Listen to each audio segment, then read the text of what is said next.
And it's from Visible, which is a digital native wireless service, a Verizon company. We've had them to a couple of our summits recently, and a lot of it is because, first of all, they have interesting challenges when it comes to marketing in terms of who their target is and how they reach it, also distinguishing themselves from their own parent company, but they're also heavily invested in digital, coming at it as a D2C really, and using programmatic and data-driven advertising in a lot of interesting ways that also reflect back upon their site dynamics, which sort of ties back to what Lori was talking about. Anyway, we're going to get into all of that with Sarah Baker, who's the digital marketing lead at Visible. Welcome, Sarah. How are you doing today?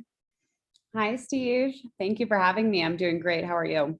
All right, let's dig right into it, and especially in the background on Visible as a brand. What are some of the key brand challenges you have in the market? And you're obviously in a market that's got some massive competition, including close relatives. Yeah, definitely. So a little bit of background on Visible for those who might not know us very well. Visible was really created because we believe that we want to challenge the wireless status quo. So that's why we created a wireless service that gives you access to everything you really need to join, save, and stream right from your phone. So we are an all digital wireless carrier. So our plan really gives you all the bells and whistles for an all-in price, which is $40 a month after your first month, or for as little as $25 a month through our product called Party Pay. So we were actually recently named the best telecom brand in Adweek's Challenger Brand Awards, which is really exciting. But I think that with the challenge of our business, especially in the marketing ecosystem, is that we are up against some pretty big names. We are up against T-Mobile, we are up against AT&T. These are brands with really well-established brand awareness in this sort of telco space. And who's your target for this? Our target customer is digitally savvy and value conscious by choice. So these are folks who purpose and authenticity matter. They're trying to afford everything and consume everything. And we typically call these folks fast trackers. So they're about 30 to 44 years old and kind of in this sort of like older millennial, early Gen X demographic. And you know, they are that target that believes that you can in fact do almost everything digitally, including changing your wireless provider. And what I found interesting in talking to you is that that does go to the core of some of your marketing strategies, in particular the ways in which you plan your media around product. Yes. And one of those products was the eSIM.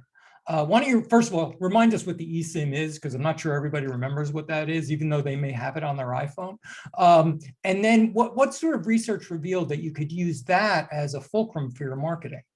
Yeah, definitely. So for those who might not know what eSIM is, eSIM stands for electronic SIM. And so typically how the typical consumer thinks about switching a provider of service is you're going to wait, you're going to order your SIM, you're going to wait for it to arrive, you're going to pop it into your phone, and then you're going to switch your service.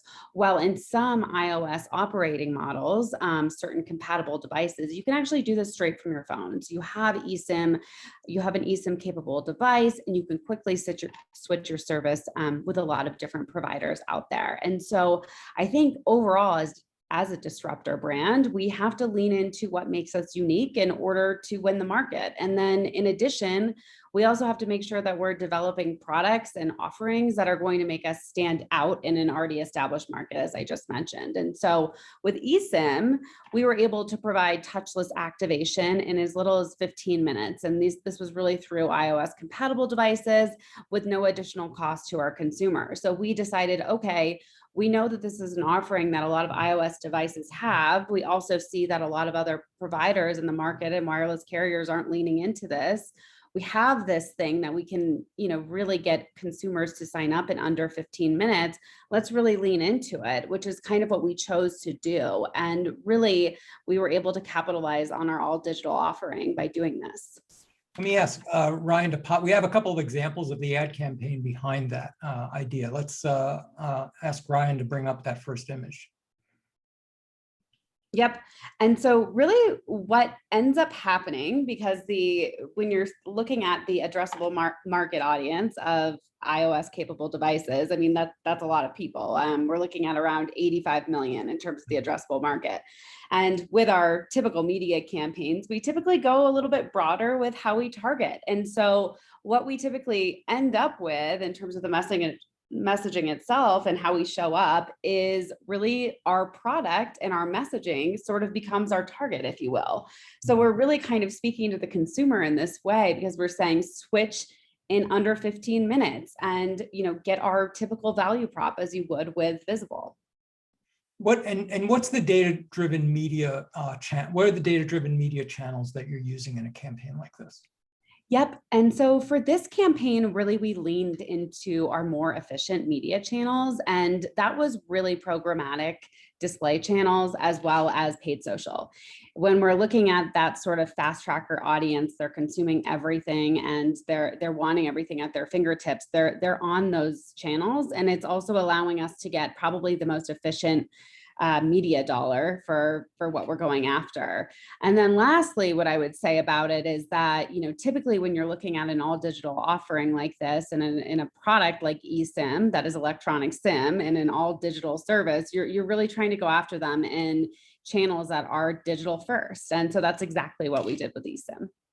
Now, one of the things you did that I really wanted to highlight here and dig into is you pivoted away from a strategy of optimizing against down funnel activity, and more towards driving site traffic. Explain a little bit about the philosophy behind that, both in terms of what that tells us about what paid media is and isn't capable of doing.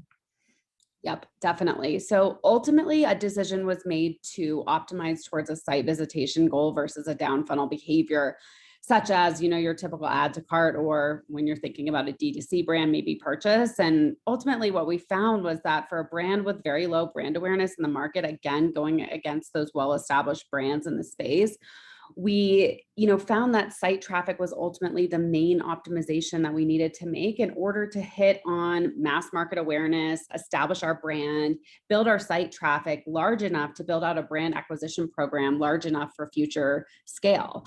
And with the shift, I think came a pretty important business shift around prioritizing UX and product experience that would not only support the increase in mass market traffic, but also educate on our brand itself. And from there, we built a creative experience around brand education and awareness that really would entice users to learn more about our brand by visiting the website. And so really, I think I've heard a couple of times today here people talking about how strong, the site and UX experience has to have.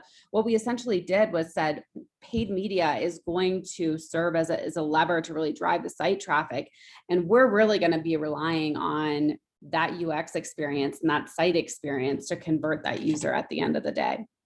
Yeah, I think that's an interesting theme that we've been seeing here, is not only that the site dynamics have become increasingly important as the importance of first-party data increases, but also I think the implication in the way that we were talking about it earlier is that you can't rely on, or maybe it's not wise to rely on your paid media to do the conversion for you.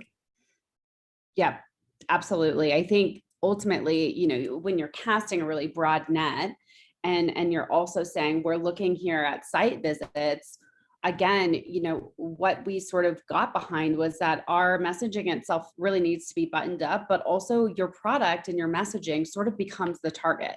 Because when you're throwing out and you're casting a net that wide, your messaging needs to be so precise to hit a certain type of consumer and really speak to those fast trackers in a way that's going to get those people to the website at an efficient rate, because you can't just throw out some broad statements. You have to make your messaging hyper targeted if you're not actually going after a hyper targeted audience, if that makes sense. Does it also change the media channels that you choose? Yes, it has. It really has. I think that we kind of reevaluated our funnel a little bit this year, specifically when we're looking at how we look at the messaging between each of the channels. I think overall, you want the messaging to speak to, the specific audience that you're going after, i.e. fast trackers, but also you want to also have that messaging be a part of a larger brand container or ecosystem. And that being said, when you're looking at site visits at the same rate, you're looking at something that's going to be driving a little bit more of an efficient behavior. So when we're looking at the media channels, we really started to drill into those specific media channels where consumption was happening, but also where these people were spending a lot of time. So you're looking at paid social and programmatic display, where we were really going to be able to cast a wide net at a pretty efficient rate in terms of site traffic. But ultimately, I think what we ended up finding was that, okay, we can drive the site traffic in these programmatic display and, paid social channels in that consideration funnel, but what about the awareness budget? And so we started to quickly chip away at, maybe we need some linear TV in the mix to start kind of building that larger ecosystem that is going to support our overall sort of site traffic goals and paid media, which is kind of where we're at now. So let's take a look at one of the spots that we're talking about here.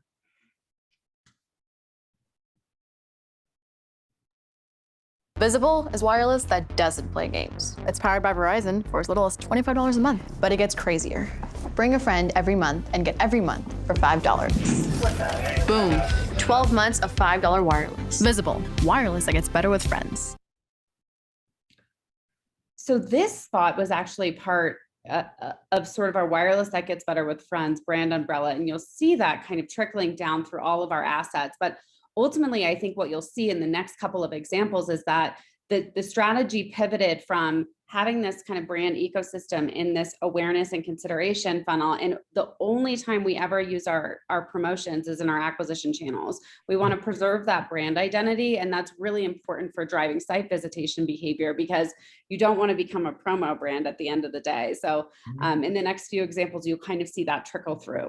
Although that hook that, it's with friends is definitely intriguing you as to what the promotion must be, right? So it's sort of vaguely hinting at a promotion without necessarily stating it explicitly. Yep, absolutely. So let's call up some. I think we have some animated display that sort of gets us to that next stage.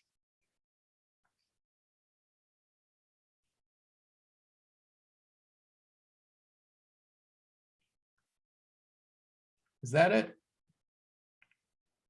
Okay, yep. That was it. Yeah, that's it.